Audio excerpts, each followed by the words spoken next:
راجہ نے کہنا چاہا، بکواس مت کر، میں اس وقت عارفہ اور اس کے باپ کے بارے میں کچھ نہیں سننا چاہتا۔ اس وقت خود میری محبت خطرے میں ہے۔ عارفہ میری محبت ہے۔ راجہ نے میز پر مکہ مارا۔ میں نے مان لیا، لیکن وہ خطرے میں نہیں ہے، میں نے مصالحانہ انداز میں کہا، اور پھر اسے بتایا کہ کیسے شنو کا ایک دیہاتی کزن نئی ٹویوٹا کار میں بیٹھ کر اس کے گھر آیا ہے، جس کے بعد سے شنو اور میری غیر سرکاری منگنی خطرے میں پڑ گئی ہے۔ راجہ یہ سن کر خوش نظر آنے لگا۔ شنو اسی قابل ہے کہ کسی دیہاتی کے گھر جا کر مویشیوں کی اضافی پیداوار سے دیوار پر ڈیزائن بنائے، انہیں اوپلے کہتے ہیں، اور یہ بات تیرے علاوہ کوئی اور کہتا تو مقتول کہلاتا۔ میں نے کہا، قارئین جانتے ہیں شنو اور راجہ میں اینٹ کتے کا سا بیر ہے۔ خیر اب تو اس مصیبت کو گلے لگانا ہی چاہتا ہے تو میں کیا کر سکتا ہوں؟ راجہ نے بادلے نخواستہ کہا۔ لیکن جلیل، یاد رکھ، تو بعد میں سر پر ہاتھ رکھ کر روئے گا، اور تو ڈیش پر، میں نے بھننا کر کہا، جہاں عارفہ کا باپ اپنا 13 نمبر کا چھتر آزمائے گا۔ مگر یہ تو سوچ کہ عارفہ کے ساتھ اس کے باپ کا جمع کیا ہوا مال غنیمت بھی ملے گا، تجھے کیا ملے گا؟ راجہ نے دانت نکالے۔ مجھے شنو کافی ہوگی، فی الوقت تو وہ بھی جاتی نظر آ رہی ہے، راجہ بولا۔ میں اسے خونخوار نظروں سے گھورنے لگا۔ شاید میں نے تجھے بچا کر غلطی کی، اچھا تھا کہ وہ تجھے گٹر برد کر دیتے۔ اچھا ناراض مت ہو، یہ بتا کہ تو چاہتا کیا ہے؟ میں نے سردا بری، چاہتا تو میں بہت کچھ ہوں، مثلاً ایڈی کا انتقال پرملال اور اپنا عقد ہمراہ شہناز بانو۔ اس کے علاوہ میں سلمان خان کی طرح خوبصورت اور امیتابھ بچن کی طرح دولت مند ہونا چاہتا ہوں۔ ہزاروں خواہشیں ایسی کہ ہر خواہش پہ دم نکلے۔ راجہ نے دم کی دال کو پیش کے ساتھ ادا کیا، یعنی دم۔ دیکھ راجہ، ہم نے جلد کچھ نہ کیا تو وہ خبیث ایڈی کامیاب ہو جائے گا۔ یہ فلموں کے بالکل برعکس ہوگا، جس میں ہیرو کا بول بالا ہوتا ہے اور ویلن کا منہ کالا۔ اب نہ جانے زندگی کی اس فلم میں ہیرو کون ہے اور ویلن کون؟ راجہ نے فلسفیانہ انداز میں کہا، ہیرو ہمیشہ وہی ہوتا ہے جسے ہیروئن پسند کرے۔ میں نے میز پر مکہ مارا۔ ظاہر ہے اس کے بعد وہی ہوگا جو ہمیشہ ہوتا آیا ہے، کیونکہ ہم کیفے ڈیفونس کے بجائے ایک ذرا ڈھنگ کی جگہ بیٹھے تھے، اس لیے میں نے نسبتاً دھیمی آواز میں راجہ کو مروجہ نصاب کی تمام گالیوں سے نوازا۔ راجہ رٹائی سے بیک وقت گالیوں اور چائے سے لطف اندوز ہوتا رہا، حتیٰ کہ دونوں ختم ہو گئی۔ تھک ہار کر میں نے کہا، دیکھ راجہ، تو میرا دوست ہے، بلا وجہ یہ اپوزیشن کا کردار مت ادا کر۔ راجہ نے افسوس سے سر ہلایا۔ تیری عقل کی بتی فیوز ہو گئی ہے۔ خیر، تیری خوشی میں ہم بھی خوش ہیں۔ تو چاہے تو شنو سے شادی کر سکتا ہے۔ اس کے لیے مجھے تیری اجازت کی ضرورت نہیں ہے، میں نے ہررا کر کہا، مجھے تیری مدد کی ضرورت ہے۔ راجہ نے دوسرا کپ اپنے میدے میں الٹ کر کہا، معاف کرنا دوست، میں ان دنوں فارغ نہیں ہوں، ورنہ ضرور تیری مدد کرتا۔ دیکھ، صبح سے شام تک میں دکان پر ہوتا ہوں، اس کے بعد کچھ وقت عارفہ۔ بھاڑ میں گئی دکان اور عارفہ، تجھے میری مدد کرنا ہوگی، ورنہ میں نادر شاہ کے پاس چلا جاؤں گا۔ راجہ کا چہرہ سفید پڑ گیا۔ اس نے گھٹے ہوئے لہجے میں کہا، جلیل، خبیث الزما، بلیک میلر کی اولاد، اس دفعہ میں سکون سے چائے پیتا رہا۔ جیسے ہی راجہ خاموش ہوا، میں نے کہا، پھر تو تیار ہے نا؟ تو اور کیا کروں، میرے مقدر میں تجھ جیسا دوست لکھا تھا، ورنہ تو کراچی کے بجائے لاہور میں دھکے کھا رہا ہوتا۔ راجہ کے لہجے میں رقت آ گئی تھی۔ ٹھیک ہے دوست، مجھے بتا کہ میں تیری یاری میں کیسے قربان ہوں۔ ظاہر ہے کالے بکرے کی طرح نہیں، میں نے مسکرا کر کہا۔ پھر میں نے اسے اپنی جاسوسی کے نتائج سے آگاہ کیا۔ مجھے شبہ ہے کہ ایڈی یعنی اللہ دتا اسمگلر ہے، لیکن میں یہ بات ثابت کیسے کروں؟ بہت آسانی سے، تو کسٹم والوں کو اطلاع کر دے، وہ خود اسے پکڑ لیں گے۔ راجہ نے مشورہ دیا۔ اول تو کسٹم والے گمنام اطلاع پر کارروائی نہیں کریں گے، اور تو یہ کیوں بھول رہا ہے کہ اس قسم کے کام ان کے تعاون کے بغیر کہاں ممکن ہے؟ لگتا ہے بعض محکمے بنائے ہی اس مقصد کے لیے ہیں کہ مجرمان کی مدد کی جائے۔ راجہ نے آہ بھری، کاش میں بھی کسٹم میں ہوتا۔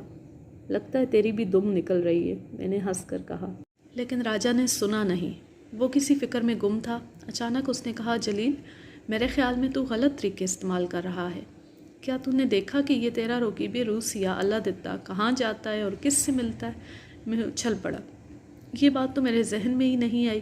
اسپیشل بات ہمیشہ اسپیشل دماغ سوچتا ہے۔ یہ خیال تو مجھے بھی نہیں آیا تھا کہ ایڈی فرام ٹنڈو باگو سارا دن کہاں غائب رہتا ہے، جبکہ کراچی میں اس کا خالہ لاؤڈ سپیکر کے سوا کوئی اور رشتہ دار نہیں ہے۔ یقیناً وہ اپنے بزنس کے سلسلے میں جاتا ہوگا۔ اس کے بارے میں مطلوبہ معلومات میں نے پورٹ کے ایک فارورڈنگ اینڈ کلیئرنگ ایجنٹ سے حاصل کی تھی جو فوڈ آئٹم ڈیل کرتا تھا۔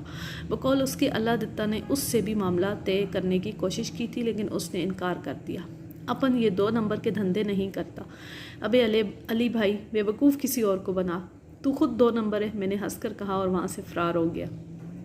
اگلے روز گھر کے باہر کتے کے رونے کی آواز آئی تو میں ہڑبڑا کر باہر دوڑا۔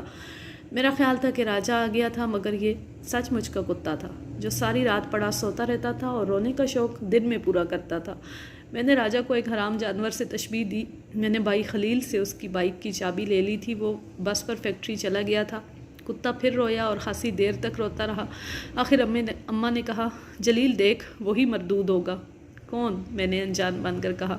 وہی تیرا دوست راجہ منحوس، اماں نے کہا۔ اماں کا خیال درست تھا، باہر راجہ ہی رو رہا تھا۔ میں نے یہ دیکھ کر اطمینان کا سانس لیا کہ وہ 2 عدد ہیلمٹ لے آیا تھا، بلکہ ایک ہیلمٹ تو اس کے سر پر بھی تھا، شاید اس نے گھر سے ہی پہن لیا تھا۔ اس وجہ سے لوگ اسے دیکھ کر مسکرا رہے تھے۔ وہ سخت مشتعل تھا۔ تو کہاں مر گیا تھا؟ میرا گلا ہی بیٹھ گیا چلاتے چلاتے۔ معاف کرنا یار، میں سمجھا تھا کہ اس کی طبیعت گدگدا رہی تھی۔ میں نے کتے کی طرف اشارہ کیا۔ راجہ مجھے خونی نظروں سے دیکھ کر رہ گیا۔ میں نے اندر گھس کر موٹر سائیکل نکالی اور راجہ سے دوسرا ہیلمٹ لے کر پہننا۔ مقصد یہ تھا کہ ایڈی ہماری صورتیں نہ دیکھ سکے، ورنہ وہ چوکنا ہو جاتا۔ اس کی گاڑی حسب معمول خالہ لاؤڈ سپیکر کے گھر کے سامنے موجود تھی۔ یہاں سے مین روڈ تک گاڑی صرف ایک راستے سے جا سکتی تھی، جس پر کیفے ڈی پھونس بھی واقع تھا۔ میں اور راجہ وہیں جا کر بیٹھ گئے کیونکہ ہم کسی وقت بھی اٹھ سکتے تھے، اس لیے چائے کا آرڈر نہ دیا، جس پر فتو نے ہمیں نہایت غلط نظروں سے گھورا تھا اور غالباً کچھ برا بھلا بھی کہا تھا، جو کہ ظاہر ہے اس کے ڈیک کی آواز میں سنائی نہیں دیا۔ راجہ کا خیال تھا کہ بروز قیامت حضرت اسرافیل سور پھونکنے کے بجائے فتو کے ڈیک سے بھی کام لے سکتے تھے۔ میں نے محسوس کیا کہ راجہ کچھ متفکر تھا۔ کیا تو ڈر رہا ہے؟ میں نے پوچھا۔ ہاں یار، راجہ نے اعتراف کیا، یہ اسمگلر بھی کچھ کم حرامی نہیں ہوتے۔ ڈرگ اسمگلر تو ان کے بھی باپ ہوتے ہیں۔ تو سوچ کہ ایڈی وہی نکلا جو ہم چاہ رہے ہیں، تو بعد میں اس کے لواحقین، میرا مطلب ہے گروہ کے لوگ، ہمیں کہاں چھوڑیں گے؟ ہم ان کی نظروں میں آئیں گے تو وہ ہمیں چھوڑیں گے، میں بولا۔ راجہ نے افسوس سے سر ہلایا۔ جلیل، شنوں نے تیری مت مار دی ہے اور تیری عقل پر پردہ ڈال دیا ہے۔ تو کاٹ کا الو بن گیا ہے اور بکواس مت کر، میں نے بھنا کر کہا۔ کام کی بات کر۔ دیکھ جلیل، تو پہلی درجن بھر افراد سے ایڈی کے بارے میں پوچھ چکا ہے اور ان میں سے کئی ایک تجھے جانتے ہیں۔ کیا یہ بات ایڈی تک نہیں پہنچے گی؟ اور یہ جو ہم جاسوسی کرنے جا رہے ہیں، اگر اسے بھنک پڑ گئی کہ اس کا رقیب روسیہ وہ ہے میرا، میں نے راجہ کی بات کاٹی۔ بات تو ایک ہی ہے، یہ ڈرگ مافیا والے پسند نہیں کرتے کہ کوئی ان کی ٹو لگائے۔ ایسے لوگوں کے ساتھ یہ کچھ اچھا سلوک نہیں کرتے۔ تیرے ساتھ میں ایسے مارا جاؤں گا جیسے گھیوں کے ساتھ گھن پس جاتے ہیں۔ یہ باتیں کرتے رہیں گے۔ میں اٹھ کھڑا ہوا کیونکہ ابھی ایڈی کار میں گزرا تھا۔ میں دوڑ کر بائک پر بیٹھا۔ راجہ بات نخواستہ میرے پیچھے بیٹھا۔ خوش قسمتی سے پہلی کک میں بائک سٹارٹ ہو گئی۔ ایڈی بندرگاہ کی طرف ہی جا رہا تھا۔ میں پوری ہوشیاری سے اس کے پیچھے لگا رہا۔ راستے میں 2 بار سگنل بند ملا، لیکن میں نے اسے غائب ہونے نہیں دیا تھا۔